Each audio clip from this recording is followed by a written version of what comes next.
el doctor Daniel Jiménez.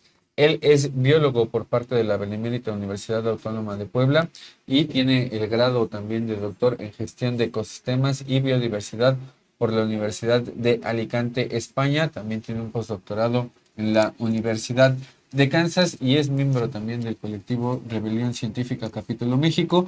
Doctor Daniel Jiménez, le damos la bienvenida. Sabemos que está en un país de América Latina, un país enorme que es Brasil. Muy buenos días.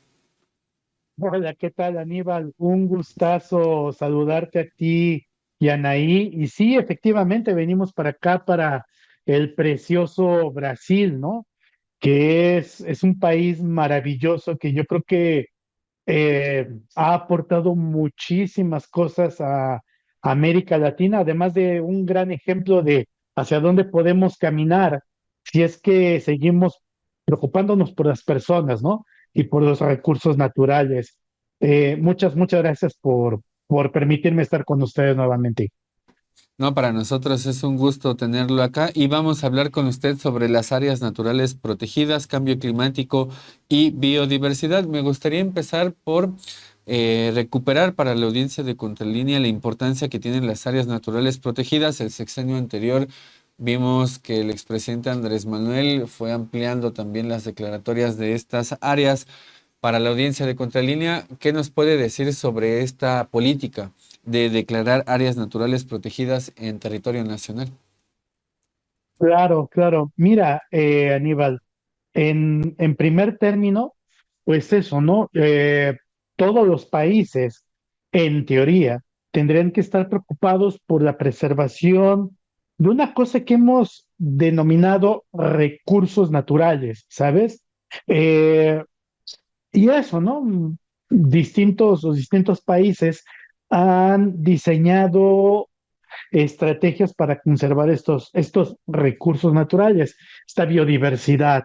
En, en el caso particular de México, pues bueno, tenemos diferentes figuras que nos permiten conservar la biodiversidad. Y claro, todo esto va acompañado de un contexto internacional también muy duro. ¿Sabes, Aníbal? Que es que estamos perdiendo bastantes especies, estamos perdiendo muchas especies y a veces a los científicos, a veces a los biólogos, no nos da tiempo de estar conociendo la biodiversidad y tal vez estamos perdiendo muchas especies. De hecho, hay estimaciones no bastante claras sobre la cantidad de especies presentes en el planeta. Eh, Hay variaciones que van entre 10 y 30 millones de especies. O sea, solamente para que nos demos una idea, ¿no? De que realmente nos hace falta conocer mucho. El sexenio pasado, como bien dijiste, Aníbal, eh, el presidente Andrés Manuel López Obrador estuvo bastante preocupado por eso, ¿sabes?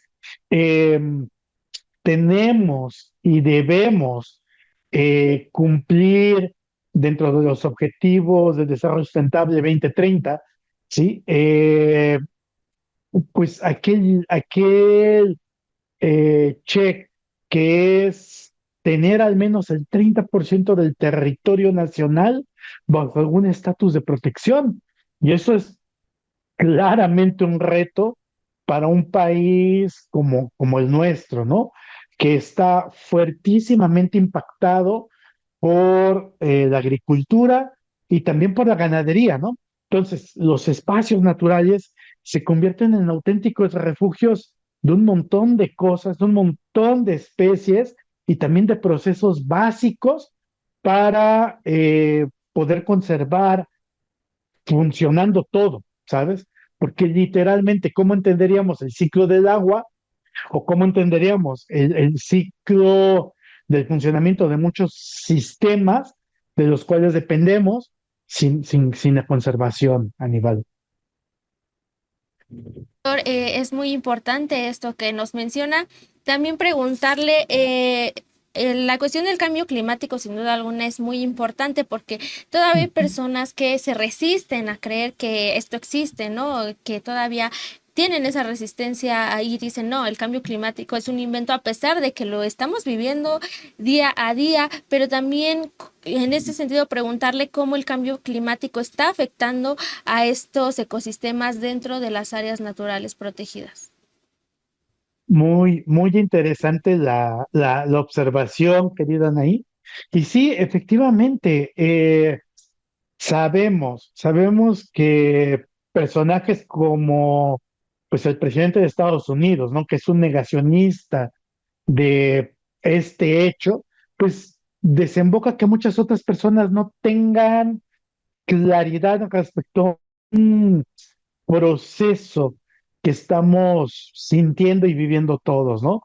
Eh, Aquí dentro, bueno, no aquí, pero dentro de la UAP, que es donde yo laboro, muchas veces cuando voy a la radio, explico que, bueno, todo aquel que no crea en el cambio climático, solamente que se dé cuenta cómo es que nos está yendo en las primaveras, ¿no?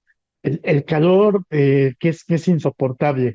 Y esto que estamos viendo para nosotros, ¿sí? Para ti, Anaí, para Aníbal, para mí, sí, de sentir mucho calor, sí, pues no es distinto para el resto de las especies, ¿sabes? Solamente que hay una pequeña diferencia. Y la diferencia es que en nuestro caso, sí, pues tenemos un conjunto de elementos que nos permiten reducir ese impacto, por ejemplo, del incremento de las temperaturas, que es el más notorio, el efecto más notorio. ¿Qué es lo que hacemos cuando tenemos mucho calor? Pues encendemos el aire acondicionado y baja la temperatura, ¿no? Y entonces estamos a gusto. Infelizmente, para un montón de especies, pues no tienen aire acondicionado, ¿sabes? Y existen procesos que se encuentran asociados con esos incrementos de temperatura. Entonces, piensen en una floración, ¿sí? Hace poquito, hace unas semanas, unos colegas míos del Laboratorio Nacional de Biología de Cambio Climático lo comentaban, ¿no? ¿Qué es lo que está pasando con la floración de las jacarandas, ¿no? Entonces, se disparan procesos biológicos que no necesariamente tendrían que estar ocurriendo en estas fechas, ¿no? Pero es por los incrementos de la temperatura. Hay procesos en los ecosistemas, ¿sí? Que están regulados y no son aislados, ¿sí? Una floración tiene que ver con un montón de otros elementos. Tiene que ver, por ejemplo, con la disponibilidad de polinizadores, ¿sí? Tal vez una flor por decir algo, eso, ¿no? Sale, brota, sí, pero no es el momento adecuado porque no hay polinizadores suficientes. Y entonces la flor cumple su función, que es eh, buscar ser polinizada, pero esa polinización puede no ser efectiva. Solo por eso, ¿no? Porque no hay polinizadores, porque les repito, eh, son procesos conjuntos, ¿no? Y las áreas naturales protegidas tienen una vital importancia, ¿sí? Porque si hay algo que estamos observando los científicos a lo largo de nuestras investigaciones, es que esos espacios naturales, si bien es cierto, también son afectados por fenómenos como el cambio climático, son un poquito más resilientes, aguantan un poquito más precisamente por el hecho de no estar fuertemente antropizados, ¿sí? Y entonces eso permite que los procesos, como el que les acabo de describir con el polinizador y la flor, pues se mantengan.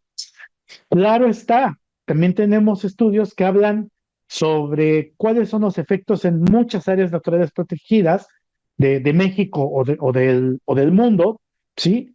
Y que pues también van a ser afectadas, ¿no? Pero eso podríamos comentarlo más adelante, Anaí. Y doctor Daniel, también en esta parte más teórica, hay sustentos teóricos para poder decir que hay un cambio climático, que obedece a distintos procesos, entre ellos la actividad humana. Hay también otra serie de teorías, como la teoría del déficit solar, que también da otro tipo de explicaciones sobre los fenómenos naturales que acontecen en la Tierra a partir de la menor actividad del Sol. ¿Usted conoce de estas teorías? Y si es así, ¿nos podría dar como puntos de vista que nos permitan entender si hay diálogo entre estas teorías o si son complementarias o qué es lo que sucede con ambas teorías? Sí, claro que sí, Aníbal. Eh, la realidad es que existen muchas fuentes de información, quiero llamarle así, que sustentan este hecho de que estamos viviendo un proceso acelerado en la modificación de las temperaturas. Sin ir más lejos, hace 15, cuestión de 15 días, ¿sí? Teníamos una plática dentro de los seminarios que organiza el Laboratorio Nacional de Biología del Cambio Climático, que nos hablaba sobre este aspecto que pocas veces es tocado, Aníbal, pero que yo quisiera ahondar un poco más, que es el geológico, ¿sabes? Eh, cuando los paleontólogos o los paleoclimatólogos estudian cómo es que se ha comportado el clima a lo largo de la historia de la Tierra, ¿sí? Observan procesos de calentamiento y enfriamiento, procesos de calentamiento y enfriamiento. Y eso es algo absolutamente normal. La Tierra se somete a esos procesos, ¿sabes? Solamente que en estos últimos años, en estos últimos 200 años prácticamente, ese proceso de calentamiento está siendo sumamente acelerado. Y bueno, como ya lo ha comentado Ornella u otros colegas que han estado aquí con ustedes en Contralínea, sí, pues la realidad es que las especies no se encuentran adaptadas o no pueden sufrir un proceso de adaptación tan rápido, ¿sí? Como está ocurriendo estos fenómenos de cambio. Eh, ahora bien, cuando hablamos de esta parte geológica, ¿sí? No podemos desligar, y ahí quiero vincularlo con lo que tú comentabas, Aníbal, a, este, a esta alta injerencia que hemos tenido nosotros como seres humanos, nosotros como especie y como modificadores del entorno, del espacio ambiental, ¿no? O del espacio terrestre. No hemos sido capaces de momento de entender, ¿sí? ¿Cuáles son todas estas consecuencias, Aníbal? Eh, sabemos que tenemos una fuerte inferencia en los procesos de cambio climático. También empezamos a notar las consecuencias. Ya sabemos que existe blanqueamiento en los corales, ya sabemos que hay problemas con pérdida de polinizadores, sabemos que existe una desregulación de los procesos de floración, sabemos también de la modificación de los procesos agrícolas y, sin embargo, sí, y a pesar de que existen todas estas evidencias y todas estas fuentes de información, ¿sí? Y ahí quiero llegar a un punto clave, es que a pesar de estas evidencias, a pesar de todas estas circunstancias, aún tenemos personas que se niegan a observar al cambio climático como un fenómeno sumamente complejo, ¿sabes?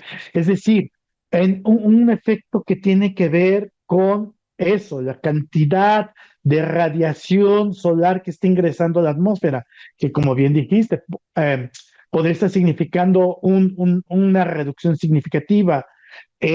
Los procesos de modificación antrópica en el norte versus el sur versus en el Ecuador, porque ese impacto se ve distinto. Aquí en Brasil, por ejemplo, es muy diferente de lo que estamos observando, ¿sí? Versus a México, ¿no? Eh, entonces, a pesar de todas estas evidencias y de todas las posibles explicaciones, ¿sí? Aún así, tenemos a personajes, sobre todo y tengo que decirlo así, ¿no? Que son de derecha, que se convierten en auténticas personas negacionistas del cambio climático, Aníbal. Claro, doctor Daniel, es muy importante porque era parte de lo que le decía, o sea, tenemos también una negación en ciertas personas, ciertos personajes que dicen el cambio climático no existe a pesar de que pues lo resentimos todas y todos, creo que eso es evidente. También preguntarle justo para tener más claro, creo que tenemos una noción de o sabemos qué son las áreas naturales protegidas, pero también para entender su importancia un poco más, preguntarle si hay alguna especie extraña que se haya encontrado dentro de estas áreas o por el contrario, si ya hay historias de éxito donde se haya salvado una especie gracias a estas áreas. Sí, la realidad, querida Anaí, es que gracias a las áreas naturales protegidas, al Sistema Nacional de Áreas Naturales Protegidas, eh, es que podemos no solamente conocer eh, nuevas especies, casi todos los trabajos que tienen que ver con descubrimiento de nuevas especies, ¿sí? Están dentro de algún límite de un área natural protegida o en una zona periférica a ella, ¿sabes? Entonces, sí, las áreas naturales protegidas nos han permitido conservar eh, el tiempo necesario para que los científicos entremos ahí y conozcamos un poco qué es lo que está pasando con la biodiversidad. Ya ni siquiera te hablo de procesos ecológicos, Anaí, sino eh, de conocerlos. Si simplemente decir, esta es una especie nueva. Ah, eso es por una parte. Por otra, sí, quiero recordarle a nuestro público que gracias a las áreas naturales protegidas tenemos, pues por ejemplo, procesos de reintroducción sumamente exitosos.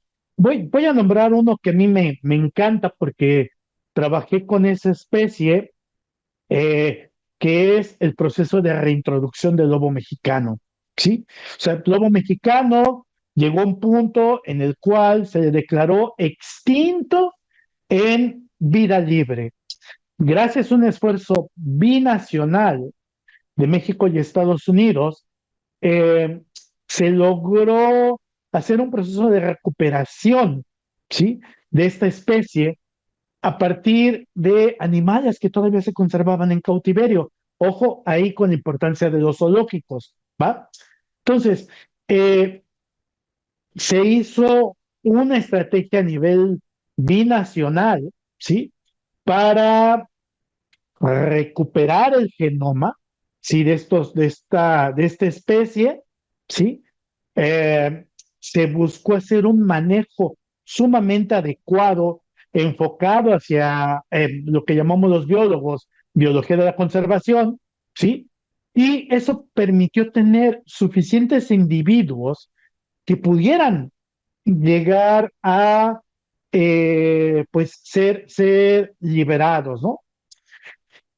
¿Esto dónde se lleva a cabo? ¿Dónde llevamos a cabo la liberación de estos animales que fueron literalmente recuperados de la extinción? Pues en áreas naturales protegidas. Un ejemplo clarísimo de eso, pues es la Reserva de la Biosfera de Mapimí, ¿sí? Que es donde han hecho liberación de ejemplares del lobo mexicano, ¿no? Y bueno, la idea es que en algún punto de nuestra historia, ¿sí? Podamos volver a tener esta especie, ¿sabes? Y bueno, no es el único ejemplo, ¿sí? Hacia el norte tenemos el berrendo, tenemos el bisonte americano, ¿sí? Se han hecho muchos esfuerzos dentro de las áreas naturales protegidas, dado que es un espacio donde podemos conjuntar dos elementos clave. Primero, son espacios naturales que tienen un alto eh, nivel de importancia dado su estatus de conservación, es decir, que están muy bien conservados los sitios. Y en segundo lugar, es que tienes, y esto es lo clave, tienes personas, seres humanos, dispuestos a conservar, dispuestos a brindar apoyo o a crear estrategias que ayuden a la biodiversidad. Entonces, conjuntar esos dos elementos es tan difícil, Anaí, y por eso son tan de vital importancia. Y en esto que nos está comentando, mencionamos al inicio esta política que tuvo el sexenio anterior para ir ampliando estas áreas naturales protegidas. Preguntarle también cuántas categorías hay de estas áreas naturales, más o menos qué territorio cubre en hectáreas en el país y si tiene el Ujú. dato de esta situación en México. Sí, sí, claro, claro que sí, Aníbal. Mira, son básicamente 6 categorías que tenemos dentro de México, ¿sí? Que vamos, bueno, pues desde lo más complejo y lo más grande eh, y más mixto, puedo llamarlo así, que son las reservas de la biosfera, donde pues eso, ¿no? Tenemos una combinación de elementos culturales, históricos, de población, ¿sí? Y de alta biodiversidad, hasta pues monumentos naturales o santuarios, ¿sí? Donde donde son espacios un poquitito más pequeñitos, o donde conservamos o establecemos pues la conservación de una especie, ¿sabes? Que pues nos permite eh, tener ese espacio, ¿no? Eh, las áreas naturales protegidas, ¿sí? Normalmente representan o son, ¿cómo llamarlo? Como la porción más conservada de alrededor de 150 regiones terrestres prioritarias que tiene nuestro país, ¿sabes? Que se distinguen por un montón de características, tanto de importancia biológica, ecosistémica, cultural, ¿sí? Y eso es sumamente importante, Aníbal, porque pues, como yo mencionaba, ¿sí? Lo que se pretende es que se conserve, ¿sí? Prácticamente el 30% del territorio nacional, de aquí a prácticamente 5 años, ¿sí? Recordemos, México tiene casi 2 millones de kilómetros cuadrados, ¿sí? Conservar poquito más de 500,000 kilómetros cuadrados es un reto súper grande. Y es hacia allá, hacia donde se va caminando. La estrategia de Andrés Manuel López Obrador, ¿sí? Era acelerar esto, ¿sí? Y yo creo que ahora lo que está haciendo la presidenta, la doctora Claudia Sheinbaum, y no solamente por sus declaraciones, sino también por lo que hemos escuchado de la Secretaría de Medio Ambiente, es acelerar el cumplir con esa meta, ¿no? De tener prácticamente 500,000 kilómetros cuadrados protegidos, ¿sí? Doctor, sin duda alguna es parte de las políticas de un gobierno humanista que no solo piensa en la sociedad, sino también piensa pues en todos los seres vivos. Y me parece muy importante esto que mencionaba porque pues nos da claridad de hacia dónde vamos, que todavía nos falta ganar terreno, pero también nos da claridad sobre a quién tenemos al frente de la presidencia, a una mujer que ha sido madre, que ha sido abuela, pero que también es científica y que comprende muy bien la importancia de generar este tipo de políticas. Ya para ir cerrando, preguntarle, porque me pareció muy fascinante que nos compartiera esta experiencia que tuvo con el lobo mexicano. Me parece que es eso lo que tenemos que acercar también, son estas historias, ¿no? Para entender qué es lo que está pasando. México es tan diverso que tiene tantas especies que no las conocemos, no conocemos la totalidad de sus especies, pero pues me parece que este tipo de historias nos van dando cuenta de qué tipo de especies tenemos y por qué es tan importante valorar el territorio en el que estamos. Para ir cerrando, preguntarle pues qué es lo que haría falta para poder seguir con este tipo de políticas. También, ¿cuál sería el papel que estarían jugando las comunidades locales? Porque también es muy importante y muy relevante el papel que ellos tienen. Sin lugar a dudas, Anaí. Mira, eh, es muy curioso, ¿sabes? Porque cuando hablamos de espacios naturales, ¿sí? Eh, siempre tenemos que tomar en cuenta y pensar quiénes son los custodios de esos espacios naturales. Y si lo piensas bien, Anaí, o tú, Aníbal, pues no somos ninguno de nosotros tres, ¿saben? Son realmente las personas que viven en los espacios naturales, que viven en el campo, que producen, ¿sí? Un detalle, ¿sí? Prácticamente el 60% de los espacios naturales, si no es que más, ¿sí?